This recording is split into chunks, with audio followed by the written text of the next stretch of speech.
మీ అందరి అభిమాన నాయకుడు ఈరోజు ఎల్లారెడ్డి నియోజకవర్గంలో తాను అధికారంలో లేకపోయినా ఎల్లవేళలా మీకోసం కష్టపడే నాయకుడు అన్న జాజుల సురేంద్రన్న గారికి,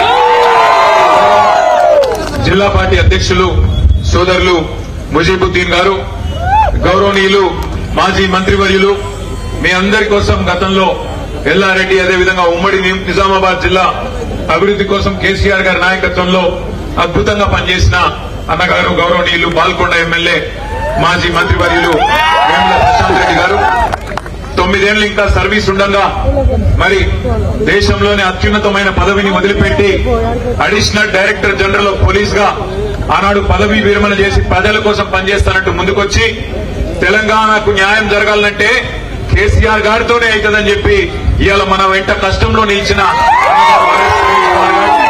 ఇప్పటిదాకా తన ఉపన్యాసంతో మిమ్మల్ని అందరినీ ఉర్రూతలూగించిన అన్న ఎమ్మెల్సీ దేశపతి శ్రీనివాస్ గారు, గౌరవనీయులు అన్నగారు మాజీ ఆర్టీసీ కార్పొరేషన్ చైర్మన్ గారు, సీనియర్ నాయకులు పెద్దలు బాజిరెడ్డి గోవర్ధన్ అన్న గారు, మీకు సుపరిచితులు, మీకు ఆప్తులు, ఎప్పుడు కామారెడ్డికి పోయినా మీకు అండగా ఉండే మన అన్న గంప గోవర్ధన్ అన్న గారు, అదేవిధంగా పక్క నియోజకవర్గం జుక్కల్ 1100 ఓట్లతోని జస్ట్ లో మిస్ అయింది.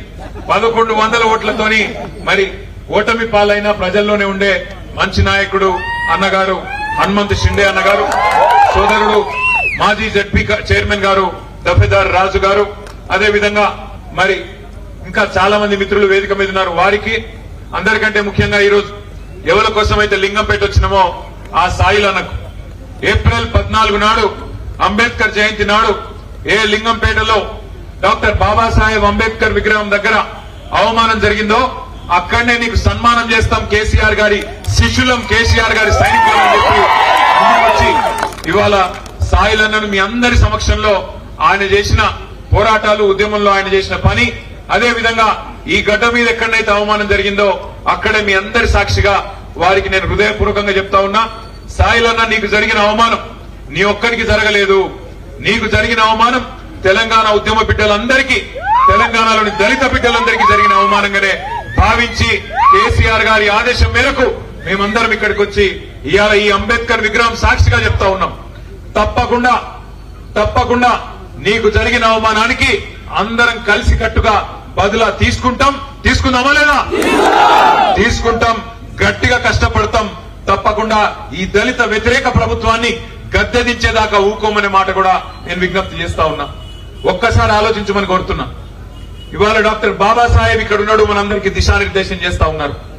ఆ బాబాసాహెబ్ రాసిన రాజ్యాంగం ఆధారంగానే, అందులో పొందుపరిచిన ఆర్టికల్ 3 ఆధారంగానే మనం రాష్ట్రం తెచ్చుకున్నాం. లేకపోతే ఎన్నటికీ వేరుపడే అవకాశం కూడా ఉండకపోతుండే ఆంధ్రప్రదేశ్ లోకెళ్లి. డాక్టర్ బాబాసాహెబ్ చెప్పిన మాట బోధించు, సమీకరించు, పోరాడు. అదే అంబేద్కర్ తత్వాన్ని వంటబట్టించుకున్న మన నాయకుడు లక్షల సంఖ్యలో ప్రజల్ని సమీకరిస్తూ తెలంగాణ రాష్ట్ర ఏర్పాటు అవసరాన్ని వాళ్లకు బోధిస్తూ ఎక్కడ ఏ సమస్య వచ్చినా తెలంగాణకు పోరాడుతూ బోధించు, సమీకరించు, పోరాడు అనే అంబేద్కర్ తత్వాన్ని వంటబట్టించుకొని ఆనాడు కేసీఆర్ గారు 14 ఏళ్ల పాటు ఆనాడు ఎత్తిన జెండా దించకుండా కొట్లాడితేనే బాబాసాహెబ్ రాసిన రాజ్యాంగం ఆధారంగా మీ అందరి పోరాట స్ఫూర్తితోనే తెలంగాణ వచ్చిన తెలంగాణలో ఆ మహనీయుని గౌరవించుకోవడానికి ప్రపంచంలో ఎక్కడా లేని విధంగా 125 అడుగుల అంబేద్కర్ విగ్రహాన్ని హైదరాబాద్ నడిబొట్టున అక్కడ నిలువెత్తు విగ్రహాన్ని ప్రతిష్ఠించి జాతీయ స్థాయిలో, అంతర్జాతీయ స్థాయిలో పర్యాటకులను ఆకర్షించే విధంగా ఆ మహానాయకుడి గొప్పదనం ప్రపంచానికి తెలిసే విధంగా ఆయనను అద్భుతంగా గౌరవించింది కేసీఆర్ ప్రభుత్వం. అంతేకాదు డాక్టర్ బాబాసాహెబ్ అంబేద్కర్ పేరు తెలంగాణ సెక్రటేరియట్ కు పెట్టిన ఒకే ఒక్క ముఖ్యమంత్రి భారతదేశంలో కేసీఆర్. ఇంకెవరు కూడా ఈ భారతదేశంలో అంత గొప్పగా డాక్టర్ బాబాసాహెబ్ ని గౌరవించిన ముఖ్యమంత్రి ప్రభుత్వం లేదు. అంతటితో ఆగలేదు. దళితుల జీవితాల్లో ఒక అద్భుతమైన మార్పు తీసుకురావాలని చెప్పి కొద్ది మందికైనా సరే దఫాలుగా న్యాయం చేసుకుంటూ పిండి కొద్ది రొట్టె అన్నట్టు వంతుల వారీగా, దశల వారీగా రాష్ట్రంలోని మొత్తం 18% జనాభా లక్షలాది దళిత కుటుంబాలకు న్యాయం చేయాలన్న ఉద్దేశంతో ఒక దళిత బంధు అనే పథకాన్ని తెచ్చిండు. సరే, దాని మీద కూడా చాలా మంది చాలా మాట్లాడారు. ఇప్పుడున్న ముఖ్యమంత్రి రేవంత్ రెడ్డి ఆనాడు మాట్లాడిండు. ఇప్పుడున్న ఉప ముఖ్యమంత్రి బట్టి విక్రమార్క మాట్లాడిండు. ఏం చెప్పిండు? కేసీఆర్ 10 లక్షలు ఇస్తుండు, మేము 12 లక్షల రూపాయలు ఇస్తాం అని చెప్పి చేవెళ్లలో మల్లికార్జున్ ఖార్గే గారు ఆల్ ఇండియా కాంగ్రెస్ కమిటీ అధ్యక్షుడు ఆ పెద్ద మనిషిని తీసుకొచ్చి ఆయన చేతుల మీదకి వెళ్లి ఎస్సీ ఎస్టీ డిక్లరేషన్ అని చెప్పి ప్రకటించి రాష్ట్రంలోని దళితుల ఓట్లు కొల్లగొట్టింది. ఒక 12 లక్షలు ఒకటే కాదు చెప్పింది, ఇంకా చాలా ముచ్చట్లు చెప్పిండ్రు. ఎస్సీ ఎస్టీ డిక్లరేషన్ లా 26% రాష్ట్రంలోని దళితులు గిరిజనులు కలిపితే 26% ఉన్నారు. అన్ని ప్రభుత్వ పనులల్లా 26% మీకు ఇస్తామని చెప్పిండ్రు. అట్లే మీకు తెలుసు లెక్కలేని మాటలు, ఒకటి కాదు రెండు కాదు. కేసీఆర్ 10,000 ఇస్తే రైతులకు నేను 15,000 ఇస్తా. కేసీఆర్ ముసలోళ్లకు పెన్షన్ 2,000 ఇస్తే నేను 4,000 ఇస్తా. కేసీఆర్ ఇంట్లో ఒక ముసలవ్వకో ముసలయ్యకో ఇస్తుండు, నేను ఇద్దరికి ఇస్తా. అత్తకు 4,000, కోడలకు 2,500. చెప్పిరా లేదా? వచ్చినాయా మరి? మరి అక్కడ ఫ్లెక్సీలో రాసుకున్నారు ఎల్లారెడ్డి అభివృద్ధి ప్రదాతనట. 18 నెలల్లో ఎల్లారెడ్డి అభివృద్ధి ఏం జరిగింది? మన పైసలు వచ్చినాయా? కొత్తగా ఏమైనా తండోపతండాలు సీక్రెట్ గా అమెరికాకి వెళ్ళి వస్తున్నాయి. మీకు అమెరికాకి వెళ్ళి ఏమైనా వస్తున్నాయేమో మీరు మాకు చెప్పలేరు కానీ ఎక్కడ మరి ఎల్లారెడ్డి అభివృద్ధి ప్రదాత? ఒకసారి ఆలోచన చేయమని కోరుతున్నాం. దళితులకు మాటిచ్చిర్రు ఎస్సీ ఎస్టీ డిక్లరేషన్ లా. ఏం చెప్పిండ్రు? దళితుడు ఇల్లు కట్టుకున్నా, గిరిజనులు ఇల్లు కట్టుకున్నా 6 లక్షల రూపాయలు ఇస్తామన్నారు. మిగతా వాళ్ళకి 5 లక్షలు, దళితులు గిరిజనులు అయితే 6 లక్షలు ఇస్తామన్నారు. 6 పైసలను వచ్చినాయా? ఇంకా నమ్ముదామా? ఎంత సిగ్గులేని ప్రభుత్వం ఇది అంటే అన్నా, ఎంత సిగ్గులేని ప్రభుత్వం అంటే ఈ ప్రభుత్వం రైతుల కట కేసీఆర్ ఇచ్చిన దానికంటే ఎక్కువ ఇస్తామని చెప్పి, కేసీఆర్ 10,000 ఇస్తే మేము 15,000 ఇస్తామని చెప్పి 2 సార్లు రైతు బంధు ఎగ్గొట్టి మొన్న మళ్ళొక్కసారి అరకొరగా వేసి ఇక చేసుకోపోండి సంబరాలు అంటుండు. ఏది ఏక రైతు బంద్ వేసి 2 సార్లు ఎగ్గొట్టి ఇప్పుడు ఎలక్షన్లు వచ్చినాయి కాబట్టి, ఓట్లు వచ్చినాయి కాబట్టి, ఇప్పుడు డబ్బలలో మళ్ళా ఓట్లు వేసేది ఉన్నది కాబట్టి రైతు బంద్ వేసి ఇక చేసుకోపోండి సంబరాలు అంటున్నాడు. వేద్దామా మరి? మళ్ళా గుద్దుదామా? మీ ఇష్టం. నేనేమంటున్నా అంటే మాకేం నష్టం లేదు, మాకేం కష్టం రాలే. మీరు ఏడ కూర్చోమంటే కాడ కూర్చుంటాం. మీరు ప్రభుత్వంలో నుండి కేసీఆర్ ముఖ్యమంత్రిగా ఉండాలి, పని చేయాలి, మళ్ళా బాగుండాలంటే మీ చేతుల్లోనే ఉన్నది. వద్దు మేము గిట్లనే మోసపోతాం, వాని లంగ మాటలు, వాని తిట్లు అవే బాగున్నాయి, అవే ఇంటాం, అవే చూసుకొని మురుస్తాం, అవిటితోనే మా కడుపు నింపుకుంటాం అంటే మీ ఇష్టం. మాకు వచ్చిన ఇబ్బంది ఏం లేదు. ఎందుకంటే ప్రజాస్వామ్యంలో ఆ బటన్ ఒత్తే శక్తి మీకే ఉన్నది. ఎవరు ఏం చెప్పినా, ఎన్ని డైలాగులు పెట్టినా, ఎన్ని కథలు పడ్డా అల్టిమేట్ గా మా తలరాత రాసే శక్తి మీ చేతుల్లో ఉన్నది, లింగంపేట చేతుల్లో ఉన్నది, తాడవాయి చేతుల్లో ఉన్నది, ఎల్లారెడ్డి చేతుల్లో ఉన్నది, మీ సదాశివ నగర్ ప్రజల చేతుల్లో ఉన్నది. నేను దయచేసి మిమ్మల్ని కోరేది ఒకటే, ఒక రకం మోసం కాదు. కాంగ్రెస్ మేనిఫెస్టోనే ఈ శతాబ్దపు అతిపెద్ద మోసం. అది అభయ హస్తం అనే మేనిఫెస్టో ఈ శతాబ్దపు అతిపెద్ద మోసం. వాళ్ళ చేతిలో మోసపోనాడు ఎవడు లేడు. ఎన్ని మోసాలు, ఎన్ని మాటలు. రైతులకు ఏం చెప్పిండు? ఊరుకుండ్రి, 2 లక్షల రుణం తెచ్చుకోండి. కేసీఆర్ మాఫ్ చేసినా కూడా ఇప్పుడు అర్జెంట్ గురుకుర్రి బ్యాంక్ కాడికి 2 లక్షలు తెచ్చుకోండి, నేను వస్తూనే ఉన్నా, సంతకం పెడతానే ఉన్నా అన్నాడు. ఏడ శురువైంది కథ? రుణమాఫీది ఏడ ముగిసింది? 50,000 కోట్లు మొత్తం రుణమాఫీ చేయాల్సి ఉంటదని చెప్పి బ్యాంకులు చెప్పారు రేవంత్ రెడ్డికి. 50,000 కోట్లు చెప్తే రేవంత్ రెడ్డి గారు డిసెంబర్ 2023లో ఒక 10 రోజులైంది ముఖ్యమంత్రి అయి మీటింగ్ పెట్టిండు. బ్యాంకులు 50,000 కోట్లు కావాలి సార్ అని చెప్పారు. చెప్తే గుడ్లు తేలేసిండు. వామ్మో ఇదేదో పెద్ద గుణం కథ అని తెలివక చెప్పినా, ఇరుక్కపోయినా ఏం చేయాలని చెప్పి తెల్లారు ఎక్కడ మీటింగ్ పోయి ముందు రోజు బ్యాంకులు 50,000 కోట్లు అని చెప్తే ముఖ్యమంత్రి అంటాడు, ఏమున్నదా కడుపు కట్టుకుంటే 1 సంవత్సరం 40,000 కోట్లు కట్టేయచ్చు, కడుపు కట్టుకుంటే ఎడమ చేత్తో ఇచ్చేయచ్చు 40,000 కోట్లు అన్నాడు. 40,000 కోట్లకు ఆయన 10,000 మింగేసిండు తెల్లారి వరకు. మళ్ళా తెల్లారో మర్నాడు కేబినెట్ మీటింగ్ పెట్టారు, మంత్రులందరూ కూర్చొని తెల్లారు కేబినెట్ లా 40,000 కోట్లు కాదు 31,000 కోట్లు అన్నారు. మళ్ళా 9,000 మింగింది, 31,000 కోట్లు అన్నారు. సరే అది కూడా ఏందో చూద్దాం అనుకుంటుంది. మళ్ళా మేమందరం, నేను ప్రశాంత్ అన్న అసెంబ్లీకి పోయినాం, సీనన్న కౌన్సిల్కి పోయినాం. పోతే బడ్జెట్ పెట్టిరు. బడ్జెట్ లో చూస్తే 26,000 కోట్లే అన్నారు. మళ్ళా 5,000 కోట్లు మింగింది. ఏడవైన 20 ఇవన్నీ అనుకుంటే మళ్ళా తెల్లారో మర్నాడో ఆయన నెలకో 2 నెలలకో ఆ ఉప ముఖ్యమంత్రి గారు చెప్తున్నాడు బ్యాంకులతో మాట్లాడుకుంటే ఇంగ్లీష్ లో చెప్తున్నాడు మనము పైసలు వేసినాము కానీ మొత్తం అందలేదు అన్నాడు. ఎంత వేసినామని చెప్పిండు ఎరికేనా? 12,000 కోట్లు.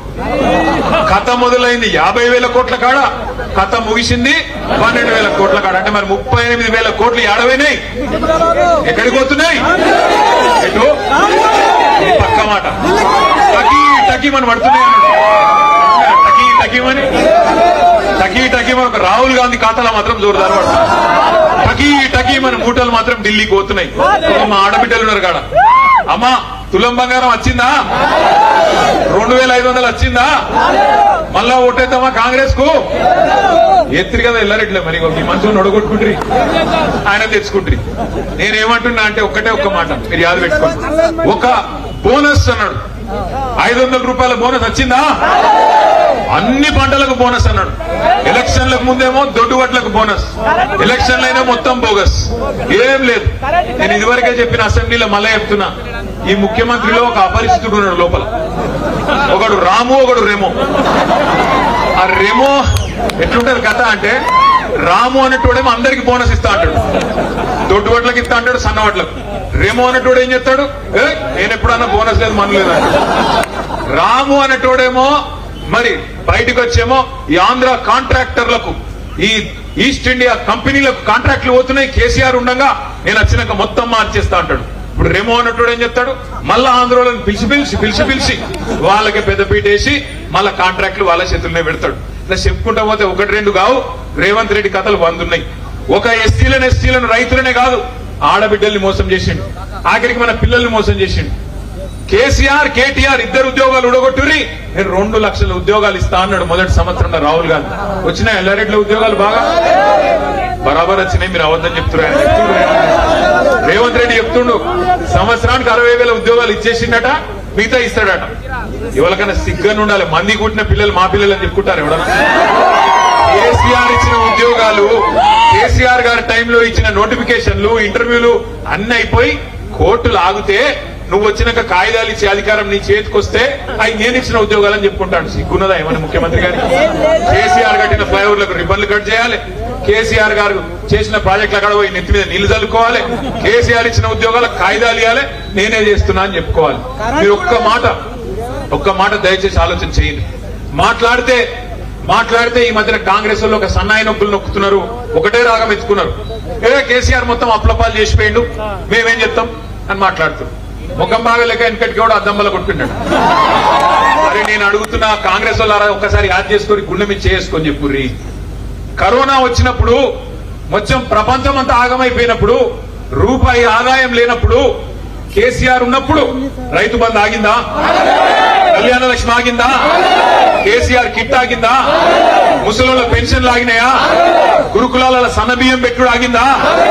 మరి ఏం ఆగలేదు కదా. రూపాయి ఆదాయం లేకపోయినా కేసీఆర్ నడపలేదా? నడిపేటోడికి దమ్ముంటే, నడిపేటోడు మొగోడైతే ఎటుగానోళ్ళు నడితే గిట్లే ఉంటుంది. మరి ఎటుగానోళ్ళు నడితే గిట్లే ఉంటది అంటున్నా. నడిపేటోడు మొగోడైతే, నడిపేటోనికి నిజంగా దమ్ముంటే ఆదాయం పుడుతుంది, సంపద పుడుతుంది, పేదలకు అందుతుంది. ఇలా నడపరాక నాచినాయే ఆంగం తేడా అంటారు చూడు, నాచినాయే డాన్స్ చేయరాదట, కింద బాగలేదు అంత మొత్తం అంతా ఎత్తు దంపులు అంటారు. ఒకట్లున్నది రేవంత్ రెడ్డి కాదు. నేను అడుగుతున్నా రేవంత్ రెడ్డి, మరి నువ్వే అంటివి కదా ఎలక్షన్లకు ముందు, తెలంగాణ రాష్ట్రం ధనిక రాష్ట్రం, నేను మొత్తం చేస్తా, కేసీఆర్ 10,000 ఇస్తే నేను 15,000 ఇస్తా. ఇక్కడ కౌలు రైతులు ఉన్నారా ఎవరన్నా? కౌలుదారులు మీకు ఉత్తరం రాసిండ రేవంత్ రెడ్డి? అప్పుడు రాసిండు 22 లక్షల మంది కౌలు రైతులకు రాసిండు. కౌలుదారులకు ఇస్తా, అసలులకు ఇస్తా, 15,000 అటు 15,000 ఇటు ఇద్దరికి ఇస్తా అన్నాడు. ఇలా మనిషి పీకిండు కౌలు రైతులకు. మేము ఆనాడే చెప్పినాం, ఆ రోజే చెప్పినాం, వీళ్ళంగా నమ్మకూడదు అని చెప్పినాం. కరెంట్ ఉంటుందా? అందుకే అంటున్నా, నేను మొన్న మా దగ్గర సిరిసిల్లకు పోతే ఒక రైతన్న వచ్చిండు, ఒక తాత.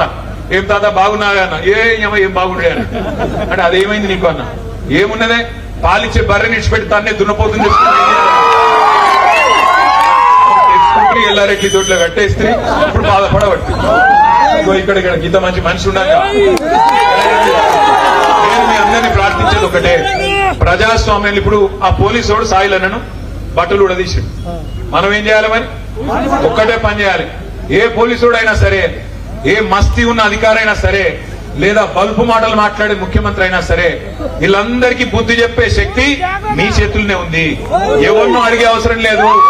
రేపు జెడ్పీటీసీ, ఎంపీటీసీ, సర్పంచ్ ఎలక్షన్లు వస్తున్నాయి. ఎట్లనైతే సాయిలన్న బట్టలు వాళ్ళు ఇప్పినరో వాళ్ళ బట్టలు మీ ఓటే తూట. ఇంకేం చేసి అక్కర్లేదు.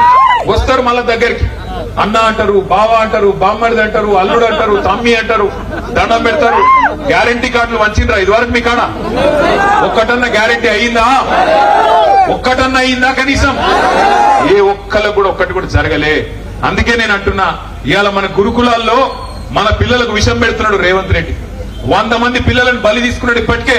కానీ ఆయన మాత్రం ఏమలాడపోతే, ఏమలాడ గుడికోతే రేవంత్ రెడ్డి పెట్టిన బువ్వ, తిన్న బువ్వ ఖర్చు ఎంతో తెలుసా? ప్లేటుకు 1,35,000 రూపాయలు. ఏం తింపాడో నాకైతే తెలియదు. బంగారం తినడా, వాడు వెండి తినడా? ఒక ప్లేటుకు 1,35,000 అట. ఆ అందగాతలందరినీ పిలిచిండు చూడు, మిస్సు బాళ్ళు మీద పెట్టిండు. సుందరాంగులను పిలిచి పెట్టిన భోజనానికి ఆయన ఖర్చు ఎంత ఎరికైనా? ప్లేటుకు ఒక్కొక్కల బువ్వకు 1,00,000. మరి 1,00,000 సుందరాంగులకు పెడతావు, నువ్వు ఎమ్లవాడకు వచ్చి తింటే 1,35,000 అవుతుంది. మా పొరగంలో కనీసం 100 రూపాయలు తను మంచి భోజనం పెట్టేస్తలేదా నీకు? లేవా పైసలు? బయట వాళ్ళకు పెట్టడానికి మస్తుగా ఉంటాయి. కానీ మన పిల్లలకు 6.5 లక్షల మంది పిల్లలు 1022 గురుకుల పాఠశాలల్లో కేసీఆర్ గారు పెడితే, ఇదే ప్రవీణ్ కుమార్ గారు అద్భుతంగా నడిపిస్తే ఆనాడు ఎట్లుండే పరిస్థితి, ఇవాళ ఎట్లయింది మన గురుకులాలు ఆలోచన చేయండి. మన దళిత బిడ్డలు, మన గిరిజన బిడ్డలు, మన బలహీన వర్గాల బిడ్డలు ఇవాళ వాళ్ళు చచ్చిపోతుంటే, ఫుడ్ పాయిజనింగ్ అని రోజు ఒక్కసారి వస్తుంటే వార్తలు, గుండె అవిసిపోతుంటే చూసుకుంటా ఊకుందామా లేకపోతే కొట్లాడదామా ఆలోచించుకుంది. తెరలైన తెలంగాణను మళ్ళా మంచిగా చేయాలంటే ఒకే ఒక్క నాయకుడున్నాడు. ఆ నాయకుడు ఎవరు? కేసీఆర్ గారిని మళ్ళీ తిరిగి తెచ్చుకుందామా అంటే ఒకసారి పిడికిల్లా. ఆ మిద్దె మీద వాళ్ళు సగం ఉన్నారు. ఏం సంగతి? కాంగ్రెస్ వల్ల స్పీచ్ ఇన్నందుకు వచ్చిరా, మీ వానికి రిపోర్ట్ చేసినందుకు వచ్చిరా? వెనకాల వాళ్ళకి ఏమైందిరా? కేసీఆర్ కావన్నా పక్కన అక్కడున్న అక్కలు. జై తెలంగాణ, జై తెలంగాణ.